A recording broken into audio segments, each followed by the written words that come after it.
Cara, o Miguel resolveu fazer um encontro de networking na gravação, tá ligado? Não tô entendendo. Não, a gente tá gravando, tá ligado? Eu ia seguir, mas ele meteu essa, não é? Calma, perdão. O cara começou a ficar vermelho, puto.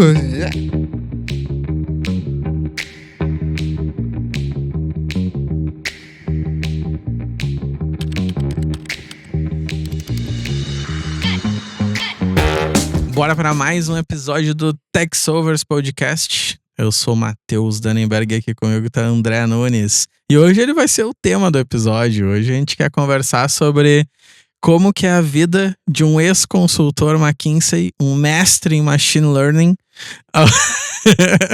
alguém que teve aí uma super carreira no mercado corporativo também, foi CTO de startup, foi diretor de empresa listada na Bolsa, e agora tá aqui na Nave 9, talvez um pouco de insanidade da parte dele, vamos descobrir aqui nesse episódio. Mas, cara, a ideia hoje é conversar sobre por que tu embarcou nessa jornada, o que te faz acreditar nessa empresa, mas também, obviamente, te conhecer um pouco antes. Então, vou te dar a oportunidade de contar para o nosso público aqui do Techsovers Podcast como foi a tua jornada até chegar aqui na nave. Tá, você tem expectativa de que eu saiba responder por que eu vim pra nada, tudo bem. Só pra alinhar um pouquinho onde a gente vai com o episódio. Cara, eu costumo brincar que existe vida após a consultoria, que é um papo que eu tenho até hoje com a galera que veio de consultoria, assim. Porque é um momento muito crítico da minha carreira, vou contar aqui, vocês vão entender. Mas acho que é uma cultura tão forte, que você sabe que eu carrego até hoje e tudo mais, que várias vezes quando eu tava a ponto de sair, e aconteceram algumas vezes ao longo do tempo assim, eu ficava me questionando, falei, cara, será? Será mesmo? Eu vai ser uma janela de oportunidade para poder sair. E depois eu vi várias pessoas que eu mentorei, que eu conversei, que ficaram mais tempo lá também se fazendo as mesmas perguntas. Porque realmente é um lugar com uma cultura muito forte, muito impactante e tudo mais. E aí eu já vou contar, vocês vão entender por quê, né? Vou tentar fazer um resumo aqui, super rápido da minha trajetória, fica à vontade para perguntar, mas começo dizendo que eu sou engenheiro eletricista de formação. Engenheiro eletricista é a palavra certa, engenheiro elétrico não, porque a gente não dá choque. Mas muito cedo eu já comecei a programar como a minha atividade preferencial ali. Então eu falei, eu vou até o final da elétrica, decisão questionável, porque foi difícil pra caramba me formar, acho que um volume muito, muito pesado ali de cálculo, matemática, física e tudo mais. Mas que valeu a pena, porque já conecta até com aprender a resolver problemas, que é um assunto que a gente vai falar um pouco mais à frente. Então me formei, mas muito cedo eu tive a oportunidade de conseguir a bolsa para poder fazer a graduação sanduíche, que aí é a primeira vez que a Coreia entra na minha vida. Eu fui pra Coreia quando tudo era mato, e mato mesmo, assim, porque eu fui morar na Coreia cidade. do Sul, né? Coreia do Sul, por favor. E, cara, quantas vezes eu tive que responder essa pergunta? Aí, se eu ganhasse R$1 pra cada vez que eu respondi essa, talvez eu tivesse muito bem, assim, já aposentado. Mas, pô, 2012 fui pra Coreia, fui morar numa cidade chamada Pohang.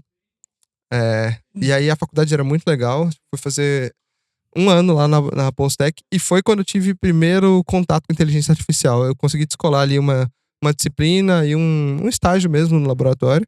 Comecei minha carreira ali, então nas férias já consegui fazer estágio na Hyundai, na Samsung, então minhas primeiras experiências profissionais mesmo ali, e foram estágios já programando. Massa. Em sistemas muito específicos ali, cara, a primeira vez que eu fui programar Java Mobile no estágio da Samsung, e programar C também nos módulos veiculares ali na Hyundai, no Centro de Pesquisa e Desenvolvimento. Então foi muito legal. E aí eu tomei a decisão, falei, pô, gostei muito disso aqui, vou ficar na computação. Cara, voltei pro Brasil, corri para me formar. Nesse período foi onde eu comecei a me envolver com o ecossistema de startups. Então, fazer Startup Weekend. Cara, fundar minha primeira empresa. Meu primeiro MVP foi um MVP de hardware, cara. Foi uma ideia completamente avulsa, assim. Fiz um sistema de aquecimento de chuveiro e falei, vou vender isso, vou abrir empresa, não sei o quê. Obviamente que não deu certo, razões tanto quanto óbvias hoje, naquela época não era. Mas aí corri para me formar e falei, quero voltar pra Coreia. Então eu atuei muito pouco como engenheiro eletricista. Fiz uns projetinhos ali de eficiência, não sei o quê, mas já consegui uma bolsa de mestrado e voltei. Aí fiquei de 16 a 18. Esse é um período muito maluco da minha vida. Depois eu te conto mais histórias, mas assim, foram por 2 anos onde eu era professor de jiu-jitsu estudante de mestrado e que, consequentemente, tinha um emprego no laboratório, então eu tinha que ficar horas no laboratório. E eu trabalhava numa startup de cosmético. Então eu fazia inteligência artificial para Virtual Try-On, que é tipo, as Aham. pessoas experimentarem maquiagem no rosto antes de comprar. E tinha um motorzinho de recomendação com IA que olhava para o teu gosto, você respondia um formulário. Eu fazia essa parte de inteligência para poder indicar as maquiagens que o pessoal usava. Isso era bem legal. Então já tava ali seguindo no desenvolvimento, fazia coisa de e-commerce e tudo mais. Aconteceu um negócio muito curioso no processo seletivo da McKinsey, que eles esperaram um ano para me fazer uma oferta, assim, eu nunca tinha visto nada. E para quem não conhece a McKinsey ainda é a maior consultoria estratégica global, são, sei lá, 100 anos, assim, de história da empresa, ajudando as maiores empresas a tomarem decisões. Então, é uma empresa que é muito conhecida por estar nos bastidores de várias das maiores decisões corporativas que a gente tem no mercado. Eu não sabia o que a McKinsey fazia, mas eu percebi que a McKinsey resolvia problema de um jeito que me conectava muito. E aí a galera fala, nesse caso, pra mim, a ignorância foi uma baita de uma virtude, porque eu não sabia onde eu tava indo, eu não sabia o tamanho da empresa que eu tava indo, realmente. Mas eu gostava muito do que estava sendo feito lá. E isso, inclusive, conecta depois com, acho que até um dos motivos que me trouxeram pra nave. O processo foi muito leve pra mim na McKinsey, porque eu fazia coisas do que eu estava acostumado, estimar problemas, pensar em lógica para poder estruturar algo não estruturado, trazer mesmo as Sim. coisas pro chão e aterrissar. Aí foram, cara, 3 anos e meio de McKinsey fazendo projeto de tudo quanto é tipo em 8 países diferentes. Então, eu intencionalmente escolhi trabalhar fora do país para poder aprender espanhol, para poder colocar meu inglês à prova, para poder pegar indústrias diferentes. Foi muito legal esse período. Até que eu decido ir para uma startup. Aí fui para uma startup chamada Bag, a convite do Pedro Rabelo e do Thiago, que são os fundadores lá. E eu entrei num fluxo assim no momento em que a empresa estava sendo vendida. E aí foi bem caótico passar por essa experiência, mas foi muito enriquecedor porque eu tinha bagagem corporativa, os meninos tinham acabado de ter sido comprados ali pelo Grupo Web, então eu fazia muito esse meio de campo de ajudar a realidade da startup conectar com a realidade da corporação que tinha comprado ali. E aí, em seguida, eu fui tocar a operação do IGTM 365. Comecei com tecnologia e depois assumi um viés um pouco mais de analista ali para tocar a operação como um todo, que também foi uma experiência muito rica. Assim. Então, num dia eu estava cuidando de TI, implementação do sistema, VTEX, Magento, todas essas coisas. No outro dia, a gente estava, cara, discutindo como é que ia ser o shooting com a influenciadora, não sei o quê, da coleção de tal produto e o escândalo da marca europeia que tinha cara, tinha tido problema com o fornecedor e o São Paulo Fashion Week, então acho que eram coisas que passavam por um escopo completamente diferente, mas é isso que faz com que hoje eu diga que eu sou um generalista de tecnologia e o ponto comum, além da tecnologia, acho que é o meu gosto e o meu prazer por resolver problemas com tecnologia. Que é o principal viés que inclusive me conecta com nave, assim, eu não sabia, eu não usava o termo tech solver, mas quando eu olho pra trás e olho o que eu fazia, como eu fazia, que foi o que me conectou com a McKinsey, Aham. com o modelo de problem solving da McKinsey, é essencialmente o coração da nave, assim, é o que a gente mais faz e a gente faz muito bem hoje. E aí foi uma decisão muito natural, depois de ter conhecido você, ter conhecido todos os meninos aqui, de falar, cara, isso aqui faz sentido pra mim, né? E até antes de entrar na nave, eu queria, tipo, reforçar um pouco o lance da McKinsey, assim, de hoje quase que é um selo pra ti, assim, tipo, um validador. Esse Sim. lance de as McKinsey, isso rola bastante no mercado. Eu acho que bastante, apesar de ser a principal consultoria estratégica, por ela ficar sempre nessa camada estratégica, tem muita gente que não conhece o trabalho, assim, não sabe da importância na história e tudo mais.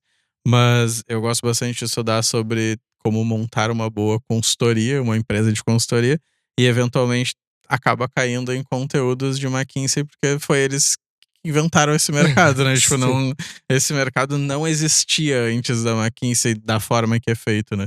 E a McKinsey segue ditando essas tendências, mas tu falou que não conhecia, não sabia o que era, mas o que que tem lá nessa formação como consultor que tu acredita que é tão relevante, tipo, na tua formação realmente Sim. como um bom consultor e por que é tão importante esse selo até hoje, assim? Cara, primeiro, A McKinsey sempre foi muito boa em dar estrutura para as coisas. Aí são os famosos frameworks. Na consultoria a gente tinha framework para tudo.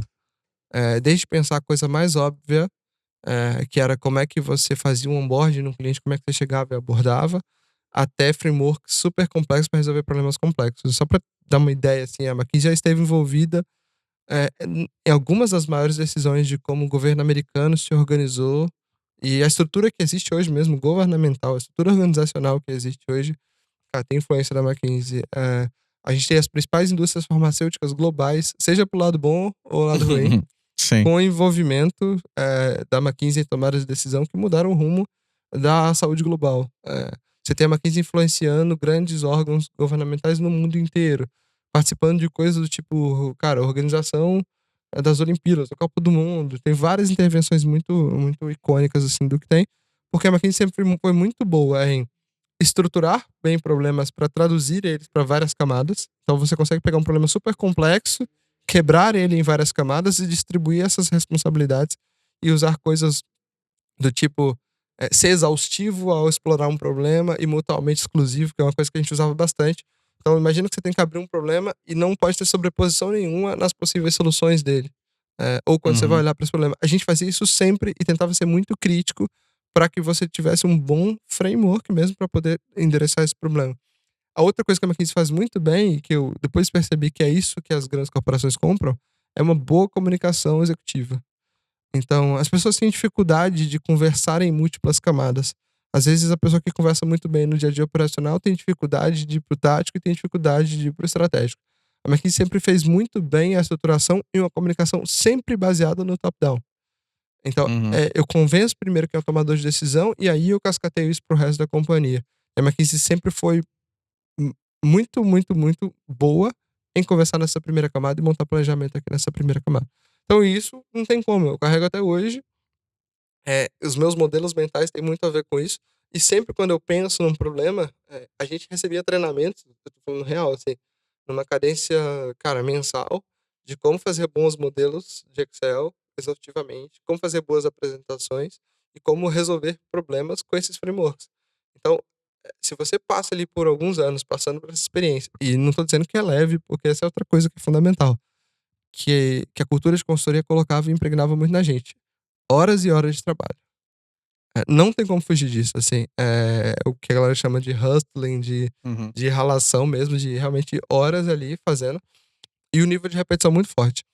Outra coisa que eu tinha uma admiração tremenda, que era o efeito de rede, que eu não vi em nenhum outro lugar, igual eu vi na McKinsey. Esse conceito era traduzido lá dentro como o conceito de one firm. Uma firma. Então não importa onde você está no mundo, se você se conecta com o consultor da McKinsey, ele vai estar predisposto a te ajudar e ele vai ter passado pelos treinamentos, pelas mesmas camadas de frameworks, de padrões de comunicação, resolução de problema que você. Então, o pessoal é muito crítico, né? Ah, não, mas a McKinsey não implementava tecnologia. Cara, a minha experiência de consultoria foi que a gente entrar para fazer transformação digital na prática. Então, Uhum. nos clientes que eu entrei, eu estava escrevendo código, eu estava subindo infraestrutura, eu estava usando a metodologia McKinsey de consultoria estratégica para resolver problemas de tecnologia. E como é que esse conceito de One Firm entra nesse escopo aqui? A gente tinha acesso a toda a rede, cara. Então, se eu tinha um problema, eu nunca ia encarar esse problema sozinho. Eu tinha 20 mil consultores, eu mandava um e-mail para a base de pessoas, eu olhava a base de conhecimento, eu trazia isso para a realidade do cliente e eu entrevistava essas pessoas antes, inclusive, de entrar e interagir com o cliente, se fosse um problema que eu não tinha experiência. Então era muito fácil alguém super novo ali, uma pessoa com 20 e poucos anos de idade ali, que estava fazendo alguma coisa pela primeira vez, ter inclusive muito mais insumo, conhecimento e contexto do que o próprio cliente, porque essa Uhum. pessoa se alavancou da rede inteira de conhecimento que a própria McKinsey já tinha. Esse efeito era fundamental na entrega que a gente fazia. Sim, sim. E aí, tipo, tu viveu esse momento de uma empresa que, tipo, líder global que dita como funciona um mercado. Depois tu foi pra uma startup que é o completo oposto. Sim, E depois tu foi pra um mercado, praticamente uma empresa de mercado imobiliário misturado com com moda, moda, bem que tradicional. bem tradicional e aí sim uma marca extremamente forte dentro do país e que era também referência, mas tipo num contexto e num tamanho obviamente bem menor que a McKinsey. E aí, depois dessa trajetória, tu resolveu voltar pro mundo de consultoria, e aí mais focado em tech, realmente numa firma maior do que todas. Maior não, né? Olha a minha cabeça. Maior, tá Menor, vendo? Eu gosto da visão. maior o desafio, eu ia dizer também. Numa firma menor do que todas as outras, infinitamente menor, para participar efetivamente dessa construção. Por que essa decisão de entrar em uma firma que já estava. Primeiro, porque a decisão de voltar para consultoria. Sim. Depois, por que não construir a tua do zero e sim se juntar a outra empresa? Cara, a consultoria foi um fator constante na minha vida desde que eu comecei a fazer consultoria. Então, mesmo depois, quando eu saí e estive nessas outras posições, um exercício que eu fazia contínuo era de sempre ter algum cliente que eu estava dando suporte, ou mesmo, sei lá, algum amigo que precisava de algum apoio. Então, eu fiz consultoria continuamente, mesmo não estando na McKinsey depois, utilizando tudo que eu aprendi. E chegou no momento, quando eu decidi sair da minha última posição como executivo, que eu falei assim: eu vou estruturar uma firma de consultoria com ênfase em tech. E aí comecei a fazer no modelo ali de CTO fracional, onde eu, cara, dedicava algumas horas para ajudar a resolver um problema, principalmente empresas que ainda não tinha caixa suficiente ou tamanho suficiente para trazer um CTO full time, e porque eu gosto sempre de atuar em múltiplos contextos. E aí foi mais ou menos o período em que a gente se conheceu. A primeira abordagem que eu tive com a Nave, na verdade, foi até pensando em contratar a Nave no meu Uhum. contexto. E aí, quando eu olhei pra Nave, quando eu conheci a cultura, quando eu te conheci, e aí eu vi vocês explorando o conceito Techsolver, por mais que eu não usasse esse termo, eu achei um espelho quase que perfeito do que eu acreditava e do que eu já fazia. Eu falei, cara, eu faço isso numa camada executiva. Eu converso com os donos das empresas, os fundadores de startups e tudo mais, e ajudo eles a montar os times de tech e entregar tecnologia. Tem baixíssima previsibilidade. Só que tem sido muito difícil trabalhar com o capital humano, com as pessoas que eu tenho achado nos clientes. Aí quando eu olhei pro espelho dos times da Nave, eu falei, o time já tá treinado, já tá preparado para a resolução de problemas de tecnologia, consegue ter previsibilidade da entrega, tem método, então as pessoas confiam na Nave para poder colocar um projeto de tecnologia e executar. Eu falei, é quase que o match perfeito. Eu já falo na camada gerencial. Se eu puder contar com um time que tem a Uhum. mesma mentalidade, consegue trazer o mesmo viés de entrega, consegue ser tech solver no operacional, putz, eu tenho um casamento perfeito, assim. E eu falei, não faz sentido construir do zero, vai dar um baita de um trabalho. Os meninos já vêm fazendo esse trabalho há muito tempo. Faz muito mais sentido a gente somar.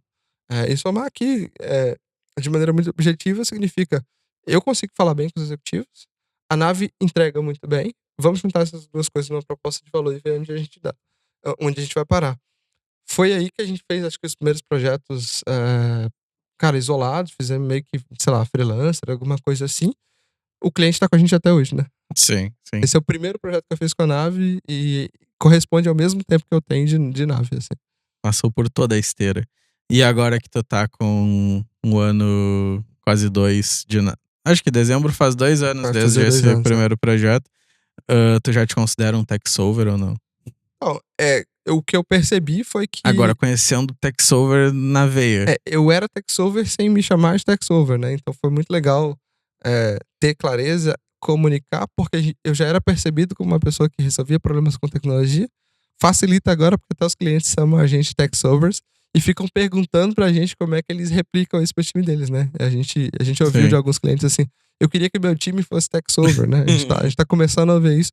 Então, acho que a consolidação de uma convicção que eu tinha de que as pessoas de tecnologia precisam ser bons resolvedores de problemas entendendo o negócio, é, mas que também sem perder o preciosismo, o fundamento, o rigor que as disciplinas de desenvolvimento de software, tecnologia e aquilo que a gente faz como hard skill mesmo, que é necessário. A gente não pode se perder do que a gente faz bem, que é entregar tech, enquanto a gente aprende sobre os negócios dos nossos clientes, enquanto a gente resolve problemas utilizando essa tech que a gente consegue construir bem. Muito bom, acho que a gente conseguiu passar pela história até tu chegar na nave. A gente já descobriu que tu já era um tech solver e provavelmente tem muita gente aí que já tá fazendo um trabalho de tech solver e pode vir pra nave. Se tu quer trabalhar na nave, pode deixar um comentário aqui, né, pra gente te Mas eu conhecer. tenho um último comentário. Comentário Hum, barra pergunta, que foi uma coisa que aí não é, tava no não roteiro, né? tava no roteiro. A gente improvisa um pouquinho. Mas acho que vale fechar com esse ponto, que é um outro lado, que não é só me enxergar como tech solver, mas talvez uma visão muito tua e dos sócios da nave, que eu gostei bastante quando a gente foi conversar, quando eu fui te perguntar, cara, o que você tá construindo, por que você tá construindo e tudo mais. Gosto muito e confio muito na tua visão como fundador, assim.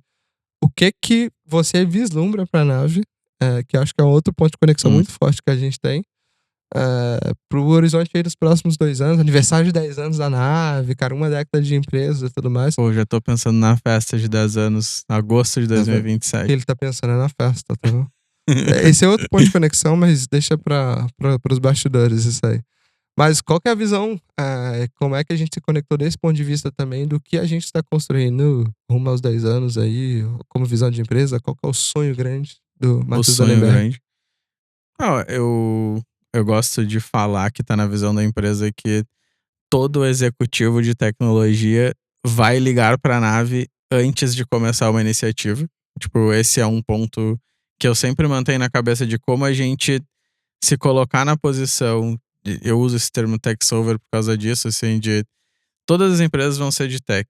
Todas as empresas vão inovar e precisar de tech em algum momento. Todas as empresas vão usar IA agora, né? Tem mais essa. E as empresas estão preocupadas em entender o mercado delas, em resolver os problemas para o mercado delas. E tecnologia eu enxergo muito como meio, assim. Eu não vejo esse. Acho que isso é uma coisa que a gente é bem alinhado. Desse hype todo, como se uma única ferramenta tecnológica fosse disruptar o mundo e aí tudo vai ser isso. Sim. Não, vai seguir sendo o meio para os mercados acontecerem e tech ajudar, tipo, essas empresas a entregarem mais. Eu me coloco desde sempre também, desde antes da nave existir, como tech solver, sendo esse parceiro para quem é de negócio e precisa construir soluções. E a minha visão para a nave nos próximos anos é que o potencial que IA está trazendo, e aí nesse momento eu acredito no hype da IA, o potencial que essas ferramentas trazem para mais coisas serem construídas, e a gente se colocando como tech solver está muito alinhado de mais coisas serem construídas de uma maneira sustentável e com esse rigor que tu falou de tecnicamente bem feito e não simplesmente fazer por fazer. E então, tipo, uma visão é muito boa para os próximos 2 anos. A gente já está colhendo frutos dessa aceleração tecnológica aí do último ano, por causa desse posicionamento de ser realmente rigoroso com fazer as coisas bem feitas, assim, o básico bem feito, mas fazendo as empresas crescerem não de uma forma tão básica, né, assim, inovando. E pro aniversário de 10 anos eu espero que a gente fique aí Uma boa festa, né? uma boa festa e que a gente já seja relevante o suficiente para ser comparado com a McKinsey. Esse é a McKinsey dos Pampas. Esse é o... Ambicioso, ambicioso. nossa. Mas acho que como ponto de vista de visão, só pra gente fechar, acho que é essa clareza, sabe? De que a gente quer ser percebido e entendido como autoridade realmente em tecnologia. Isso já está acontecendo. E aí, até a terminologia tech solver mesmo bem difundida, acho que é um ótimo sinal disso. Sim, exatamente. Esse é o Tech Solvers Podcast. E em 2027, Tech Solver vai ser um cargo. A gente ainda vai ver vagas de Tech outras solver. empresas que vai ser uma vaga de Tech Solver. A gente vai licenciar isso aí. Eu vou registrar. Sim. Eu acho que o pessoal já tá registrando. Tô falando aqui, né? É isso. Já era, perdemos o time. Foda. Mas muito obrigado por assistir mais esse episódio aqui do Tech Solvers Podcast. Deixa teu comentário aqui. O que tu achou interessante da história do André? Quem quiser falar com o André, é só chamar ele no Instagram. Qual é teu Instagram? Verdade. Instagram, andrenunes.tech. E pode seguir também no LinkedIn, onde eu tô escrevendo algumas coisas aqui, contando mais bastidores do que tá sendo aqui, o trampo que a gente faz na nave. Boa, muito obrigado. Não deixe de te inscrever no canal. Subscribe se teu navegador tiver. O André gosta dessa parte em inglês. Inscrever-se se tiver em espanhol. E como é que é o coreano, tu lembra? Não, só se inscreve aí. Tu veio da Coreia, cara. Como é que é se inscrever em coreano? Vai que tem igual algum Kaseya. coreano assistindo. Não vai, espero que não. Se tiver alguém, comenta aí em coreano. Então vamos ver, vamos fazer esse teste então. Tchau.